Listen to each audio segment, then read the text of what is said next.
दोस्तों, आज हम एक्सप्लेन करने वाले हैं हाल ही में आई मूवी अगत्य को, जो कि आपको जरूर पसंद आएगी। इसलिए वीडियो को अभी लाइक कर दीजिए। हम चलिए कहानी शुरू करते हैं। तो मूवी की शुरुआत में हम एक बहुत बड़े बंगले को देखते हैं, जिसमें एक लड़की पियानो बजा रही होती है। तभी उस लड़की के हाथों और आंखों से खून निकलने लगता है। साथ ही वहाँ काफी सारी बुरी आत्मा भी दिखाई दे रही थी। इससे हमें पता चलता है कि ये बंगला पूरी तरह से भूतिया बंगला है। अब रात के समय छोटू नाम का एक आदमी अपने लोगों से कहता है कि इस भूतिया बंगले की मालकिन हेलेन है, और हेलेन ने इस बंगले को एक प्रोड्यूसर को मूवी बनाने के लिए किराए पर दिया है। फिर अगले दिन हम अगत्य नाम के एक आदमी को देखते हैं, और अगत्य ही प्रोड्यूसर का मूवी बनाने में मदद कर रहा था, जो कि एक सेट डिजाइनर था। इसलिए अगत्य अपने आदमियों के साथ मिलकर बंगले को अच्छे से डेकोरेट कर रहा होता है, और अगत्य को इस काम के लिए काफी सारे पैसे मिलने वाले थे। इतने में अगत्य को प्रोड्यूसर का कॉल आता है,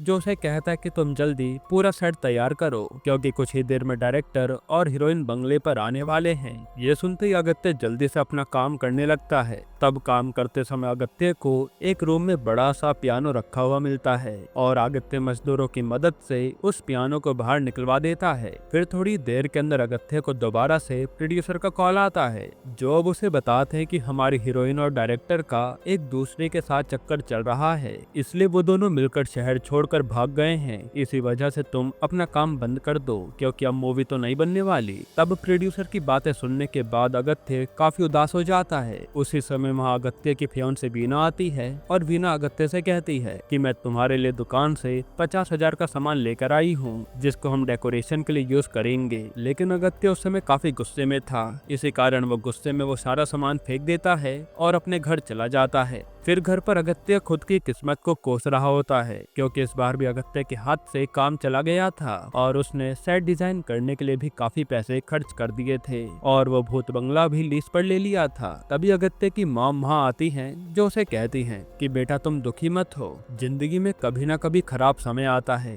पर हमें खुद पर यकीन रखना चाहिए। दूसरी तरफ अगत्य के डैड वीना और अगत्य के फ्रेंड शंकर को बताते हैं कि अगत्य बहुत ही मन्नतों के बाद पैदा हुआ है। असल में अगत्य के जन्म के समय गांव में काफी तेजी से तूफान चल रहा था। इसी तूफान में अगत्य के पापा अपनी पत्नी को डिलीवरी के लिए लेकर जा रहे होते हैं, और रास्ते में उनकी पत्नी के पेट में बहुत दर्द होने लगता है। फिर वो अपनी पत्नी को जल्दी से कलंकी नाथ ऋषि के मंदिर में लेकर आते हैं। उसी समय उस मंदिर के अंदर एक चमत्कारी देवी आती है, जो उनसे कहती है कि भगवान की कृपा से आपको एक तेजस्वी बच्चा पैदा होने वाला है, और कुछ ही देर में उनकी पत्नी एक बच्चे को जन्म देती है। मगर जन्म होते ही अगत्य के हाथ पैर नहीं चल रहे थे। ये देखकर वो दोनों उदास हो जाते हैं, जिसके बाद वो अगत्य को मंदिर में ही छोड़कर जाने लगते हैं। तभी इतने में एक चमत्कार होता है, और अगत्य एकदम से ठीक हो जाता है। तब अपने बेटे को दोबारा पाकर अगत्य के मॉम डैड काफी ज्यादा खुश हो जाते हैं। जिसके बाद प्रेजेंट में वीना सभी से कहती है कि मेरे पास एक आइडिया है, हमें उस बंगले को एक भूत बंगले में बदल देना चाहिए,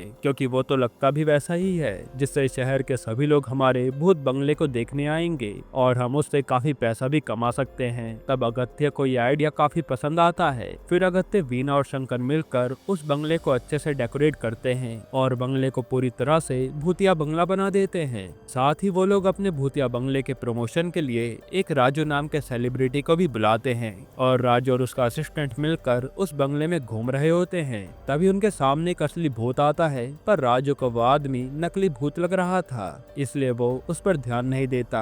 जिसके बाद यहाँ पर काफी सारे लोग भूतिया बंगले में घूमने आते हैं, और कुछ ही समय में अगत्य और वीना को अच्छा खासा प्रॉफिट भी होता है। तब अगत्य सोच लेता है कि वो इस बंगले को और भी ज्यादा भूतिया बनाएगा। फिर एक दिन जब वीना उस बंगले के पियानो को बजा रही होती है, तब वहाँ पर वीना के साथ अगत्य और बाकी लोग भी मौजूद थे। तभी पियानो बजाते समय एकदम से उस पियानो के दरवाजे का लॉक खुलने लगता है, जो देखकर सभी लोग हैरान हो जाते हैं। फिर वीना के पियानो बजाने के कारण वो लोग पूरी तरह से खुल जाता है। फिर अगत्य जब पियानो का दरवाजा खोलता है, तो उसे अंदर एक कंकाल दिखता है। साथ ही वहाँ एक बड़ी सी रील भी मिलती है। जिसके बाद अगत्य उस रील को जैसे ही खोलता है, वैसे अगत्य की आत्मा शरीर से निकलकर एक दूसरी जगह पर चली जाती है, जहाँ अगत्य को एक कपल दिखाई देते हैं। तभी शंकर अगत्य को होश में लाता है, और और अगत्य शंकर को सारी बात बताता है, लेकिन शंकर को तो उसकी बात पर यकीन ही नहीं होता। फिर अब अगले दिन वीना बंगले में कुछ काम कर रही होती है। इतने में उसकी उंगली पर एक छोटा सा कट लग जाता है और वीना की उंगली का खून एक शीशे पर जाकर गिरता है।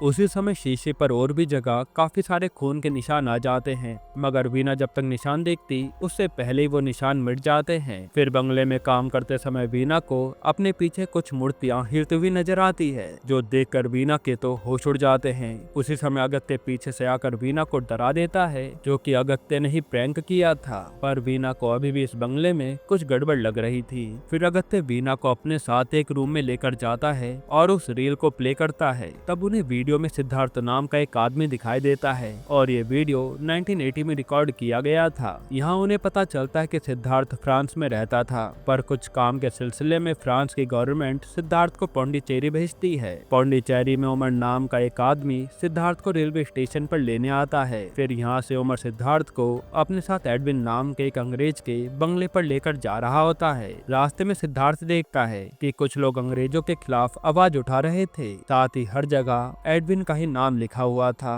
तब सिद्धार्थ उमर से पूछता है कि आखिर एडविन कौन है। इस पे उमर बताता है कि एडविन यहाँ का राजा है और वो हिंदुस्तानी लोगों को कभी पसंद नहीं करता, इसलिए वो उन पर काफी जुर्म करता रहता है। यहाँ तक कि एडविन चाकू से लोगों के शरीर पर चित्र भी बनाता है। तब लोगों के ऊपर एडविन का अत्याचार देखकर सिद्धार्थ को बहुत बुरा लगता है। फिर थोड़े टाइम बाद सिद्धार्थ और उमर एडविन के बंगले पर आ जाते हैं। यहाँ हमें पता चलता है कि आज एडविन की बहन जैकलिन का बर्थडे है, इसलिए पूरे महल को अच्छे से सजाया गया था। जिसके बाद सिद्धार्थ एडविन से मिलने जाता है, मगर एडविन सिद्धार्थ से अच्छे से बात नहीं करता, क्योंकि एडविन की नजरों में हर हिंदुस्तानी एक नौकर था। साथ ही हम वहाँ एडविन के मंत्री शेषाद्री को भी देखते हैं। फिर उमर सिद्धार्थ को बताता है कि जैकलिन का शरीर एक एक्सीडेंट की वजह से पैरालाइज हो गया है, इसी कारण जैकलिन हर समय व्हील चेयर पर बैठी रहती है। तब सिद्धार्थ एडविन से कहता है कि मैं तुम्हारी बहन को ठीक कर सकता हूँ, लेकिन एडविन को सिद्धार्थ की बातों पर यकीन नहीं था। जिसके बाद खाना खाते समय एक नौकरानी अपने हाथों से जैकलिन को केक खिलाने जा रही होती है। तभी सिद्धार्थ जैकलिन से कहता है कि जैकलिन, तुम्हें दूसरों के हाथों से केक खाते हुए शर्म नहीं आती? क्या तुम खुद केक नहीं खा सकती? सिद्धार्थ की बातें जैकलिन के दिल पर लग जाती है और वो खुद के हाथों से केक खाने की कोशिश करती है। फिर काफी कोशिश करने के बाद जैकलिन फाइनली अपने हाथों से केक खा लेती है। तब ये देखकर एडविन पूरी तरह से शॉक्ड रह जाता है, क्योंकि आज इतने सालों में पहली बार जैकलिन अपने हाथ से खा पाई थी। फिर एडविन को सिद्धार्थ की बातों पर यकीन होने लगता है और वो सिद्धार्थ को जैकलिन को पूरी तरह से ठीक करने की जिम्मेदारी दे देता है। अब अगले दिन से सिद्धार्थ जैकलिन का इलाज करने लगता है। वो योगा और अपनी जड़ी बूटियों की मदद से जैकलिन का इलाज कर रहा था। जिसके बाद धीरे धीरे जैकलिन का शरीर ठीक होने लगता है और जैकलिन अब अपने पैरों पर चलने लगती है। ये सब देखकर एडविन भी बहुत खुश होता है। पर इसी बीच जैकलिन और सिद्धार्थ एक दूसरे के काफी अच्छे दोस्त बन जाते हैं और कहीं ना कहीं दोनों एक दूसरे को पसंद भी करने लगते हैं। हालांकि एडविन उन दोनों को साथ में देखकर जरा भी खुश नहीं होता। फिर एक दिन एडविन अपनी बंदूक सिद्धार्थ के ऊपर तान देता है। यहीं पर ये रील खत्म होती है। अब उस रील को देखने के बाद अगत्य को हर जगह अजीबो गरीब चीजें दिखाई देने लगती है। साथ ही अगत्य को उस बंगले के बाहर कलंकीनाथ ऋषि की परछाई भी दिखाई देती है और अगत्य को लगता है कि जरूर वो ऋषि उसे कुछ बताना चाहते हैं। जिसके बाद अगले दिन दोबारा से काफी सारे लोग भूतिया बंगले को देखने आने लगते हैं और एक कपल भी भूतिया बंगला देखने आए थे। पर बंगले में घूमते समय वो लड़का लड़की एक नकली पिरामिड के अंदर चले जाते हैं। तब कुछ ही देर बाद वो लड़की जोरों से चिल्लाती है, जो सुनकर वहाँ सभी लोग भागते हुए आते हैं। तब वो लड़की सभी से बताती है कि जैसे ही मैं और मेरा बॉयफ्रेंड पिरामिड के अंदर गए, वैसे मेरा बॉयफ्रेंड एकदम से गायब हो गया। तब सभी लोग उस लड़के को ढूंढने लगते हैं, लेकिन काफी ढूंढने के बाद भी वो लड़का नहीं मिलता। इससे वहाँ आने वाले सभी लोगों के मन में डर बैठ जाता है और ये खबर भी न्यूज चैनल पर आ जाती है, जिससे सभी लोग भूतिया बंगले में आना ही छोड़ देते हैं। यानी ये बिजनेस भी अगत्य का बर्बाद हो गया। तब अगत्य को इन सब की वजह से काफी नुकसान झेलना पड़ता है और अगत्य को लगने लगता है कि उसकी किस्मत कभी बदल नहीं सकती और वो पूरी तरह से हार चुका था। उसी समय अगत्य को अपनी मॉम की बात याद आती है। वो हमेशा अगत्य से कहा करती थी कि तुम कभी हिम्मत मत हारना, क्योंकि कोशिश करने वालों की कभी हार नहीं होती। फिर अगत्य को बंगले के अंदर एक कुल्हाड़ी गड़ी हुई मिलती है, तो अगत्य जब उस कुल्हाड़ी को छूता है तो उसे दोबारा से अजीबोगरीब चीजें दिखाई देने लगती है। फिर अगत्य उस कुल्हाड़ी को उठाने की कोशिश करता है। इतने में उसके सामने एक खुफिया रास्ता खुल जाता है। अगत्य उस रास्ते रास्ते के अंदर जा रहा होता है तब उसके सामने ऊपर से एक गुमशुदा लड़के की बॉडी नीचे गिरती है जिसकी हालत काफी ज्यादा खराब थी। वो लड़का अगत्य को बंगले के बाहर जाने के लिए कह रहा होता है, जिसके बाद अगत्य के पीछे से एकदम से वीणा आ जाती है और वो गुस्से में कहती है कि तुम जल्दी बंगले से बाहर चले जाओ वरना तुम सब मारे जाओगे। वीणा का ऐसा बर्ताव देखकर अगत्य बहुत हैरान हो जाता है और उसे लगता है कि जरूर वीणा के शरीर में कोई आत्मा है। तभी वो आत्मा वीणा के शरीर से बाहर निकल जाती है और वीणा बेहोश होने लगती है। तब अगत्य वीणा को संभालता है और उसके हाथ में उसे 1940 की एक डायरी दिखती है। फिर होश में आने के बाद अगत्य वीणा से पूछता है कि आखिर तुम्हारे पास ये डायरी कैसे आई, पर वीणा को तो उस डायरी के बारे में कुछ भी नहीं पता था। फिर अगत्य उस डायरी को खोलकर पढ़ने लगता है और मूवी पास्ट में जाती है। एक दिन जैकलिन सिद्धार्थ का इंटरव्यू ले रही थी और इंटरव्यू में सिद्धार्थ से पूछती है कि आखिर आपके पापा क्या करते थे। इस पर सिद्धार्थ बताता है कि मेरे पापा एक सिद्ध वैद्य थे। असल में सिद्ध एक आयुर्वेदिक ज्ञान था। उस समय फ्रांस में एक बहुत बड़ी महामारी फैली थी, तो उस महामारी के कारण फ्रांस के काफी सारे लोगों की मौत हो रही थी। तब सिद्धार्थ के पापा सभी से कहते हैं कि मैं सिद्ध टेक्निक से तुम सभी लोगों का इलाज कर सकता हूँ, पर कोई भी उनकी बात पर यकीन नहीं करता और सभी लोग उनका मजाक उड़ाते हैं। इससे सिद्धार्थ के पापा अपनी बेइज्जती सह नहीं पाते और वो शर्म के मारे अपनी जान दे देते हैं। तब उस दिन सिद्धार्थ अपने पापा की मौत पर कसम खाता है कि वो पूरी दुनिया को सिद्ध आयुर्वेद की शक्ति दिखाकर रहेगा। और सिद्धार्थ के पापा के मरने के बाद एक आदमी ने सिद्धार्थ को गोद ले लिया था, जिसके बाद सिद्धार्थ ने अलग अलग देश जाकर आयुर्वेद का ज्ञान प्राप्त किया था। और सेकेंड वर्ल्ड वॉर के दौरान फ्रांस के आर्मी ऑफिसर्स को बोन कैंसर की प्रॉब्लम हो गई थी और वो एक एक करके मरने लगे थे। तब सिद्धार्थ फ्रांस के प्रेसिडेंट से जाकर कहता है कि मैं अपनी विद्या की मदद से बोन कैंसर की दवाई बना सकता हूँ। लेकिन अभी भी वहाँ बैठे लोगों को सिद्धार्थ की बातों पर यकीन नहीं होता, मगर प्रेसिडेंट इस बार उसकी बात पर भरोसा करते हैं। इसी वजह से वो सिद्धार्थ को दवाई बनाने के लिए इंडिया भेजते हैं। जिसके बाद सिद्धार्थ यहाँ एडविन से आकर मिलता है और यहीं पर ये डायरी खत्म होती है। तभी वीणा अगत्य से कहती है कि ये सब कुछ फालतू की बातें हैं, हमें इस पर ध्यान नहीं देना चाहिए। तभी अगत्य की आंखों में आंसू आने लगते हैं। यहाँ हमें पता चलता है कि अगत्य की मॉम को भी बोन कैंसर था, जिसके कारण उनकी याददाश्त भी चली गई है। इसलिए अगत्य को अपनी मॉम को ठीक करने के लिए उस दवाई की जरूरत थी। अगत्य वीणा से कहता है कि अगर सिद्धार्थ ने वो दवाई बनाई होगी तो मैं जरूर उस दवाई को खोज कर रहूंगा। अब वो दोनों आपस में बात कर ही रहे होते हैं, तभी जैकलिन की आत्मा अगत्य और वीणा से आकर कहती है कि तुम लोग बंगले से भाग जाओ वरना एडविन तुम्हें मार देगा। अब अगत्य और वीणा जब तक कुछ समझ पाते उससे पहले एडविन की आत्मा उधर आ जाती है और एडविन उन दोनों को गुस्से में उठाकर बंगले के बाहर फेंक देता है। जिसके बाद हम अगत्य और वीणा को काफी टेंशन में बैठे हुए देखते हैं। इतने में अगत्य को हॉस्पिटल से कॉल आता है, तो अगत्य भागते हुए हॉस्पिटल में अपनी मॉम को देखने जाता है। वहाँ अगत्य देखता है कि हॉस्पिटल में उसकी मॉम की हालत काफी ज्यादा खराब हो रही है। तब अगत्य उनकी हालत देखकर काफी दुखी हो जाता है, क्योंकि आज ऐसे मुश्किल समय में अगत्य अपनी मॉम के लिए कुछ भी नहीं कर पा रहा था। फिर जब अगत्य डॉक्टर से अपनी मॉम की रिपोर्ट लेने जाता है तो अगत्य को डॉक्टर के टेबल पर कलिंगनाथ ऋषि की फोटो रखी हुई दिखती है और वो डॉक्टर से पूछता है कि आखिर आपने इनकी फोटो क्यों रखी है। इस पर वो कहते हैं कि ये मेरे लिए भगवान से कम नहीं है, ये हर मुसीबत में लोगों को सही राह दिखाते हैं। जिसके बाद अगत्य कुछ आयुर्वेदिक चिकित्सक से जाकर बोन कैंसर की दवाई के बारे में पूछता है,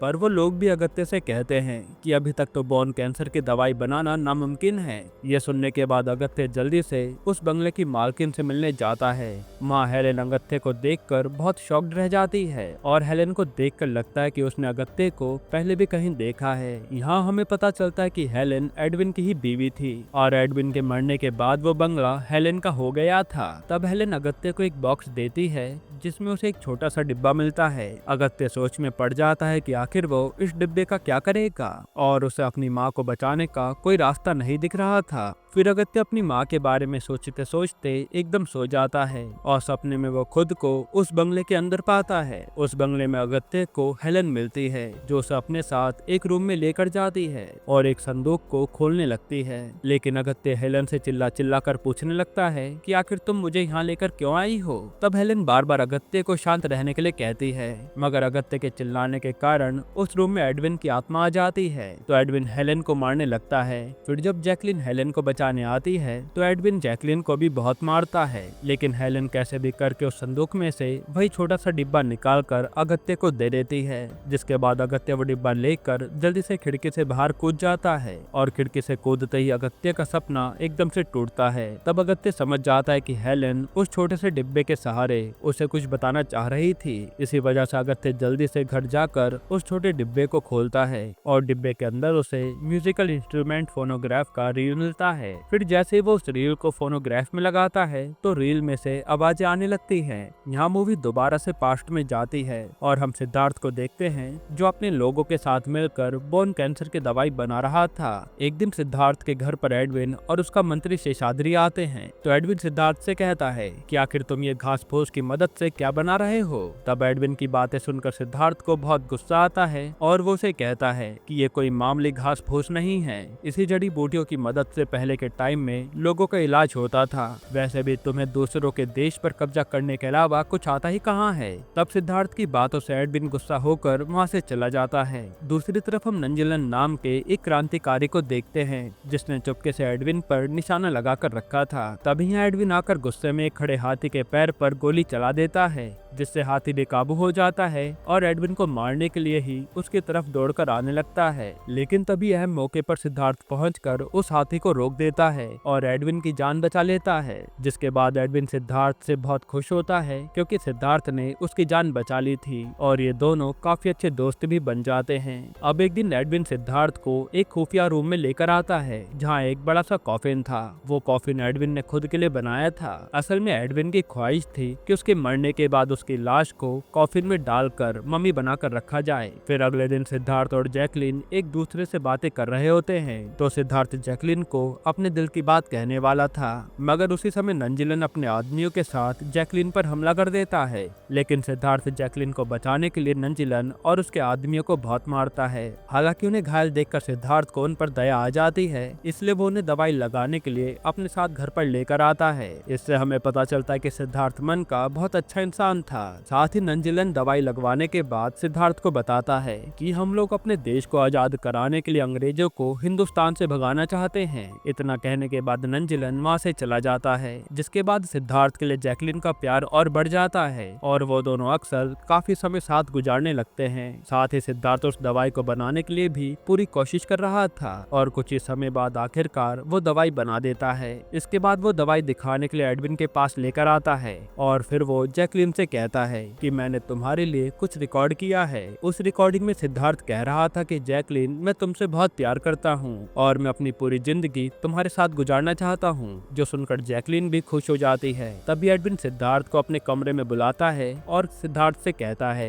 कि मुझे तुम्हारी दवाई बहुत पसंद आई है। इतने में नंजिलन भी एडविन को मारने के लिए उसके कमरे में आ जाता है। अब उसी समय सिद्धार्थ के ऊपर गोली चलती है और सिद्धार्थ एकदम से जमीन पर गिर जाता है। गोली की आवाज सुनकर जैकलिन भागते हुए कमरे में आती है और सिद्धार्थ को घायल देखकर बहुत दुखी हो जाती है। साथ ही एडविन सभी से कहता है कि सिद्धार्थ को नंजिलन ने गोली मारी है, पर असलियत में तो सिद्धार्थ को एडविन ने ही गोली मारी थी, जो अपना जुर्म छुपाने के लिए सबसे झूठ कह रहा था। हालांकि मरने से पहले सिद्धार्थ एडविन से कहता है कि तुमने ये अच्छा नहीं किया, मैं तुम्हें कभी माफ नहीं करूंगा। इतना कहने के बाद सिद्धार्थ की मौत हो जाती है। अब सिद्धार्थ को मरा हुआ देखकर जैकलिन बहुत रोने लगती है और सिद्धार्थ की लाश को कॉफिन में रखकर उसे दफना दिया जाता है। जिसके बाद एडविन नंजिलन और उसके आदमियों को भी जान से मार डालता है। फिर कुछ ही दिनों बाद जैकलिन को एडविन की सारी सच्चाई पता चल जाती है और यहाँ हमें पता चलता है कि एडविन ने ये सब इसलिए किया था क्योंकि वो सिद्धार्थ को आगे बढ़ने देना नहीं चाहता था, क्योंकि वो एक हिंदुस्तानी था।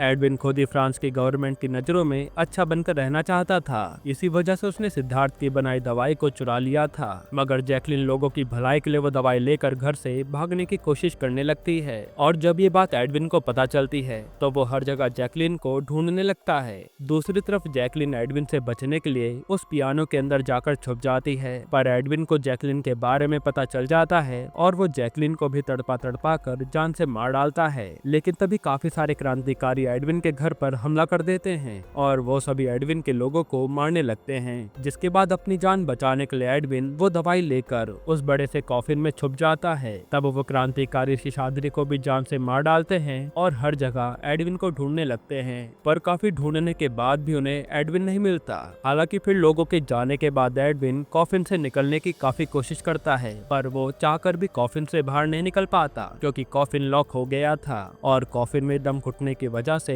एडविन की मौत हो जाती है। यहाँ मूवी प्रेजेंट में आती है और दवाई का पता चलने के बाद अगत्य जल्दी से दवाई लेने बंगले में जाने लगता है क्योंकि अगत्य अपनी माँ की जान बचाने के लिए आत्मा से भी लड़ने को तैयार था, लेकिन अगत्य चाहकर भी बंगले के अंदर नहीं जा पा रहा था। तभी अगत्य अपने मन में भगवान को याद करता है और उसे वही ऋषि दिखाई देते हैं। ऋषि अगत्य से कहते हैं कि आज की रात बहुत महत्वपूर्ण है क्योंकि आज 8 ग्रह एक साथ आने वाले हैं, जिससे सभी बुरी आत्मा की शक्ति 11 मिनट के लिए कम हो जाएगी, पर तुम्हें 11 मिनट खत्म होने से पहले एडविन के शरीर को जलाना होगा, वरना एडविन और भी शक्तिशाली हो जाएगा। फिर अगत्य जल्दी से जाकर उस कॉफिन को खोलने की कोशिश करता है, मगर काफी कोशिशों के बाद भी वो कॉफिन नहीं खुल रहा था। तभी अगत्य को कॉफिन के बाजू में एक बड़ी सी चैन दिखाई देती है और वो चैन कॉफिन से जुड़ी हुई थी, जिसके बाद अगत्य, वीणा और शंकर मिलकर उस चैन को खींचने लगते हैं और काफी दम लगाने के बाद आखिरकार कॉफिन खुल जाता है। कॉफिन खुलते अगत्य जल्दी से वो सारी दवाई अपने पास रख लेता है और एडविन की लाश में आग लगा देता है। हालांकि तब तक काफी देर हो जाती है और 11 मिनट भी खत्म हो गए थे। तभी अगत्य, वीणा और शंकर वो दवाई लेकर दरवाजे की तरफ भागने लगते हैं, पर इतने में दरवाजे अपने आप बंद हो जाते हैं और एकदम से उनके सामने एडविन की आत्मा आ जाती है। तब एडविन पहले से काफी गुस्से में था, इसलिए वो उन सभी को मारने वाला होता है। तभी वहाँ सिद्धार्थ की आत्मा आ जाती है, जो अगत्य को बताता है कि पिछले जन्म में तुम नंजिलन थे और एडविन ने तुम्हें बड़ी बेरहमी से मार दिया था, लेकिन इस जन्म में तुम्हें एडविन को खत्म करना होगा। तब अगत्य और एडविन के बीच में लड़ाई होने लगती है और शुरुआत में एडविन अगत्य पर भारी पड़ रहा था। तब सिद्धार्थ भी अगत्य की मदद करने लगता है और वो दोनों मिलकर किसी तरह एडविन को खत्म कर देते हैं। फिर सिद्धार्थ और जैकलीन की आत्मा भी एक दूसरे के साथ खुशी खुशी ये दुनिया छोड़कर चले जाते हैं, जिसके बाद अगत्य जल्दी से वो दवाई अपनी मॉम के लिए लेकर जाता है और दवाई की मदद से अगत्य की मॉम पूरी तरह से ठीक हो जाती है। यहीं पर ये मूवी खत्म होती है। दोस्तों, आपको ये मूवी कैसी लगी हमें कमेंट में जरूर बताइएगा और इसके अलावा आप कौन सी मूवी का एक्सप्लेनेशन चाहते हैं वो भी कमेंट कीजिएगा। बाकी अगर आपको हाल ही में आई एक कमाल की मूवी देखनी है तो आप ये वीडियो देख लीजिए।